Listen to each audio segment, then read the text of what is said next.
नमस्कार, मैं हूं कपिल और आप देख रहे हैं नेक्स्ट 9 न्यूज। हम बात कर रहे हैं स्मृति ईरानी की, जिन्होंने बड़ा आरोप लगाया है कांग्रेस पर और ये कहा जा रहा है, उनकी तरफ से खास तौर पर बयान दिया गया है कि विदेशों से फंडिंग हो रही है और उसी के तहत कहीं ना कहीं अब पीएम मोदी की छवि जो है उसे खराब करने का काम किया जा रहा है।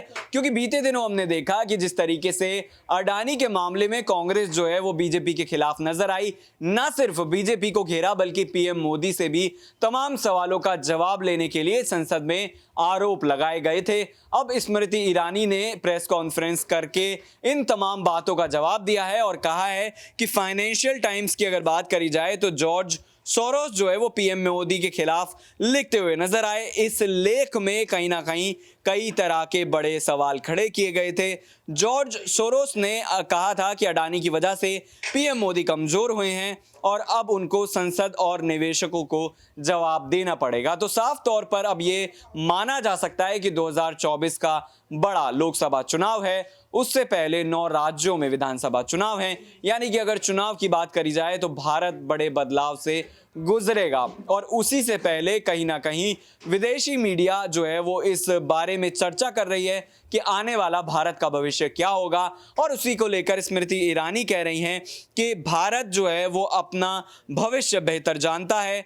जॉर्ज सोरोस को हम एक सुर में ये जवाब दे रहे हैं कि लोकतांत्रिक परिस्थितियों में लोकतांत्रिक तरीके से चुनी गई सरकार और हमारे प्रधानमंत्री के खिलाफ ऐसे शब्दों का इस्तेमाल अगर किया जाएगा या फिर गलत इरादे अपनाए जाएंगे तो हम सर नहीं झुकाएंगे। हमने पहले भी विदेशी ताकतों को हराया था, एक बार फिर से इन्हीं ताकतों को हराया जाएगा। स्मृति ईरानी ने लोगों से अपील की और कहा कि जिस तरीके से ऐलान हिंदुस्तान के खिलाफ किया गया है कि मोदी को झुका देंगे, हिंदुस्तान की लोकतांत्रिक तरीके से चुनी गई सरकार को ध्वस्त कर देंगे, कहीं ना कहीं फिलहाल सरकार पर हमला बोला जा रहा है। ना सिर्फ सरकार पर हमला है बल्कि भारत पर हमला है और इसका जवाब मुंह तोड़ तरीके से दिया जाएगा। तो फिलहाल जिस तरीके से स्मृति ईरानी ने इस पूरे मामले का जवाब दिया है, पूरा मामला फिलहाल अगर कहा जाए तो सुप्रीम कोर्ट में, कोर्ट क्या फैसला सुनाएगा ये देखने वाली बात होगी।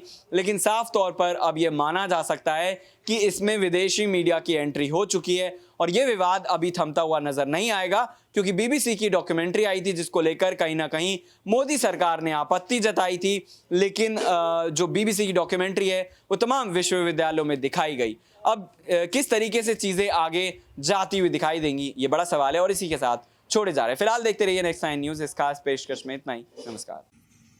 मित्रों नमस्कार। अपने बीच भारतीय जनता पार्टी की प्रखर नेत्री और केंद्रीय मंत्री श्रीमती स्मृति ईरानी जी आपको संबोधित करेंगी। बगल में हमारे राष्ट्रीय मीडिया प्रमुख, मुख्य प्रवक्ता और राज्यसभा सांसद माननीय अनिल बलूनी जी हैं। मेरा विनम्र निवेदन है आदरणीय स्मृति ईरानी जी से कि आपको संबोधित करें। Namaskar. The man who broke the Bank of England,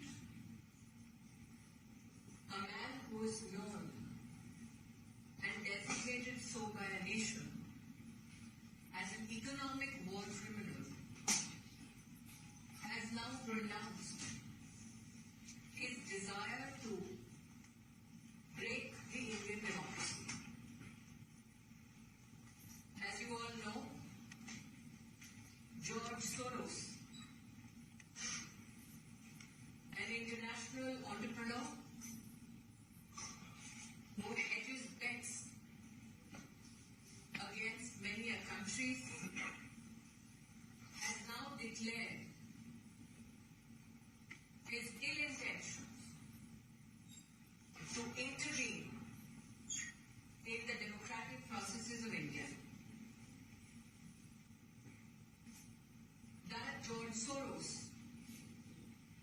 wants a government which is pliable to his needs is more than evident from his statements. That he has pronounced funding of over $1 billion, particularly to target leaders like Prime Minister Modi, is significant.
nation state